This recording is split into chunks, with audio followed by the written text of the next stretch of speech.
Assalamualaikum warahmatullahi wabarakatuh. Perkenalkan, nama saya Andre Irawan. Saya seorang pembudidaya lebah kelulut. Saya memiliki yang namanya kelompok tani. Kelompok tani namanya Batu Mandi Barokah Hidayah, dan brand saya bernama Mahkota Ratu. Saya di sini membudidayakan lebah kelulut, artinya lebah tanpa sengat. Lebah ada dua macam, yaitu lebah menyengat dan lebah tanpa sengat. Jadi yang saya budidayakan adalah lebah tanpa sengat. Lebah tanpa sengat ini ternyata banyak memiliki khasiat daripada lebah-lebah yang lain. Lebah yang lain itu contohnya lebah Apis dorsata, itu lebah yang menyengat. Memang khasiatnya memang bagus, tapi banyak penelitian yang membuktikan lebah kelulut itu lebih banyak khasiatnya dan lebih tinggi kualitasnya.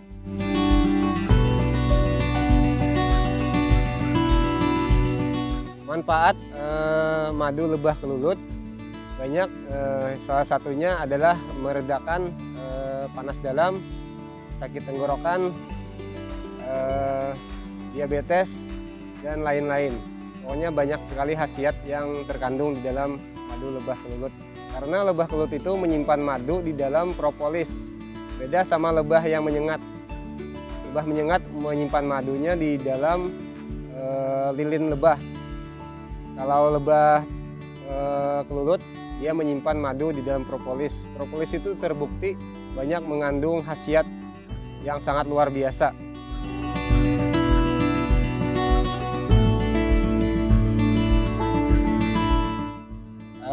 Saya tertarik usaha madu kelulut itu karena satu khasiatnya, kita membantu orang-orang banyak yang sekarang itu yang sakit-sakitan.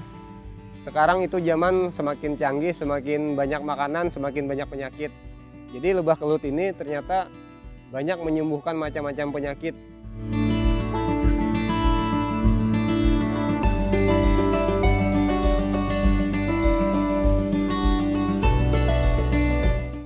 Kemarin saya memulai usaha lebah kelulut ini dari mulai tahun 2016 sampai sekarang. Ya, kurang lebih 7 tahun lebih lah.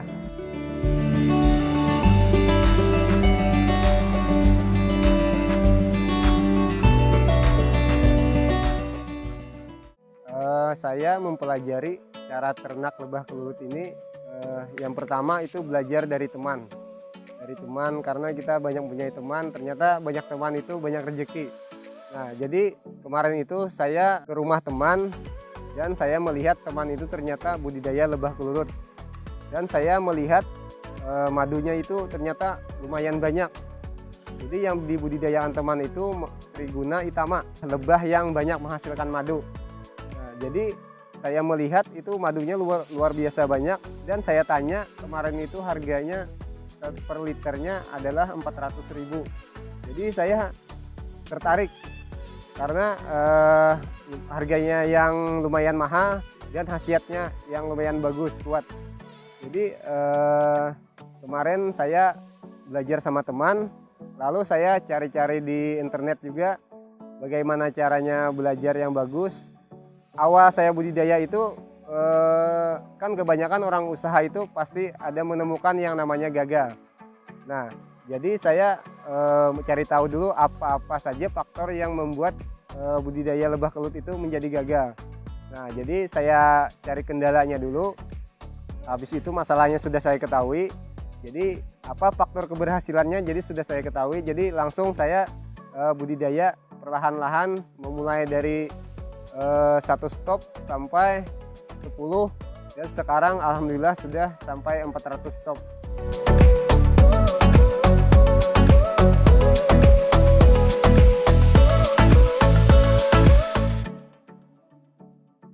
Awal mulanya kita persiapan yang satu vegetasi tanaman dulu. Nah, Contohnya kita menanam bunga-bunga yang disukai kelulut.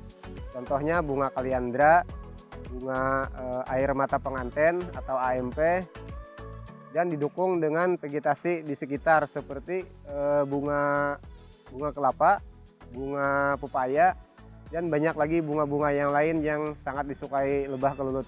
Yang kedua itu kita menyiapkan tiang kelulut yang dari kayu ulin. Kalau kayu biasa tiangnya nanti akan lapuk karena termakan ada yang memakan seperti rayap dan segala macamnya. Karena hujan panas itu kayu itu lama-lama akan lapuk. Jadi kita harus menyiapkan kayu ulin dulu untuk tiang kelulut. Jadi sarang kelulut itu kita taruh di atas tiang. Jadi rayap itu tidak bisa naik ke atas memakan sarangnya. Dan seandainya Anda pakai tiang itu, nanti kalau ditaruh di tanah, sarang itu akan dimakan rayap, lama-kelamaan menjadi hancur, lebahnya terganggu, akhirnya kabur.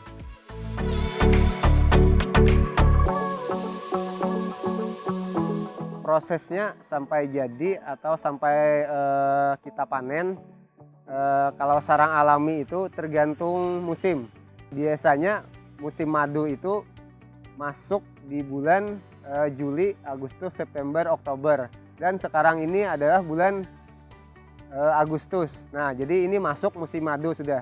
Nah, awal musim madu ini bunga-bunga yang alami sudah keluar. Nah, jadi lebah itu masing-masingnya menghisap madu yang di bunga. Jadi kalau musim bunga itu madu itu sangat melimpah.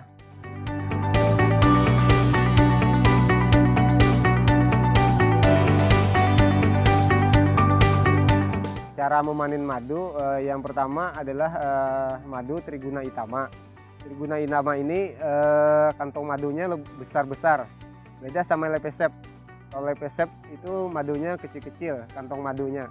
Jadi yang kantong yang besar ini bisa kita panen dengan mesin sedot, ya mesin vakum biasanya.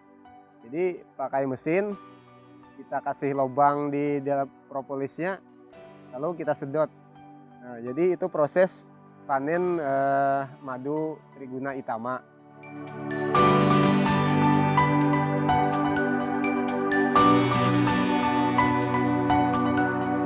Kendala yang dihadapi itu biasanya bermacam-macam, tergantung wilayah kita. Biasanya kendala itu kita budidaya lebah ini dia sensitif sama dengan asap. Jadi kita terkadang budidaya kan di sekitar rumah, mungkin ada yang bakar-bakaran sampah segala macam. Nah, itu sangat berpengaruh. Biasanya asap itu berpengaruh sampai dengan 100 meter. Nah, itu masih berpengaruh. Jadi apalagi yang jarak 10 meter atau 1 meter itu ya lumayan berpengaruh. Tapi itu saya tanggulangi dengan sarang itu kita lebih panjang. Jadi lebah itu menyimpan madu banyak di dalam sarang. Jadi di dalam topping ada juga madunya, jadi kita panen di dalam topping itu sampai habis tidak apa-apa.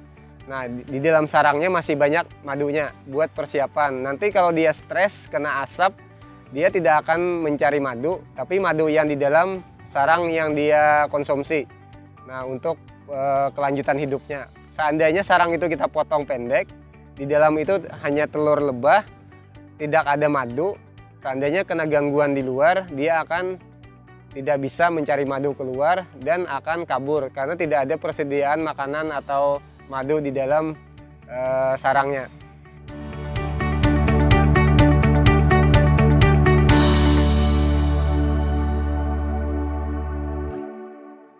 Tipsnya untuk budidaya lebah kelulut ini kita harus kalau kita membeli ke petani, kita harus mengetahui mana lebah yang sudah bersarang tua dan mana yang lebah baru bersarang atau sarangnya masih muda.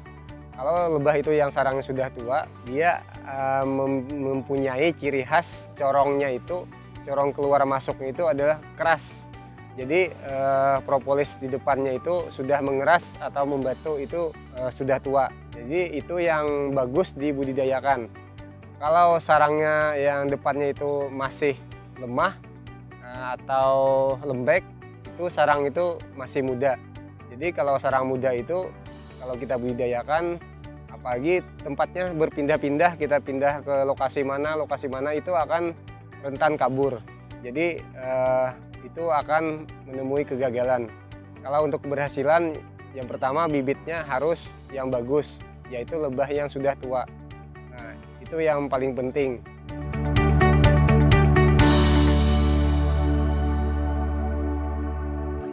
Sebenarnya untuk anak muda, masalah modal itu jangan terlalu dipikirkan. Lebah kelut ini bisa dengan cara kita jebak atau perangkap di hutan, dia akan bersarang alami di kotak yang kita sediakan. Mungkin modalnya kita membeli papan untuk membuat kotak, atau kita membeli kotak yang sudah jadi atau topping yang sudah jadi.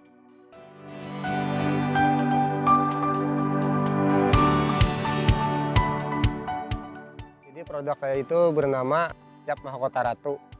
Kita panen di sini menggunakan mesin, jadi madu itu tanpa tersentuh tangan. Jadi langsung kita kemas dan langsung kita pasarkan. Jadi tanpa ada campuran segala macamnya. Jadi madu ini alami. Terkadang kita madu alami pun banyak orang yang tidak percaya. Nah, jadi itu hak orang kalau tidak percaya dengan madu kita. Tapi kalau orang yang tidak percaya, artinya kita langsung panen di tempat. Jadi agar orang percaya pada kita. Alhamdulillah kita sudah 7 tahun lebih kita menjual madu. Alhamdulillah kita masih dipercaya orang. Tidak pernah ada cacat.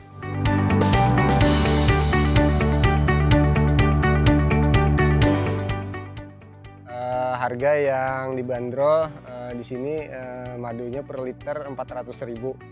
Nah, jadi bisa juga per mililiter. 250 ml itu harganya 100.000. Nah, di sini. Tapi kalau kita jual keluar lebih mahal lagi karena sudah ada yang 2 atau 3 tangan sudah. Nah, jadi harganya per liternya 400.000 untuk harga di sini. Bisa dihubungi di nomor WA 0857 51 17 23 43. Lokasinya di Jalan Jati, Desa Batu Mandi, RT 01, nomor 12, Desa Batu Mandi, Kecamatan Batu Mandi, Kabupaten Balangan. Ya, untuk para anak muda atau siapapun, selamat mencoba dan semoga berhasil. Wassalamualaikum warahmatullahi wabarakatuh.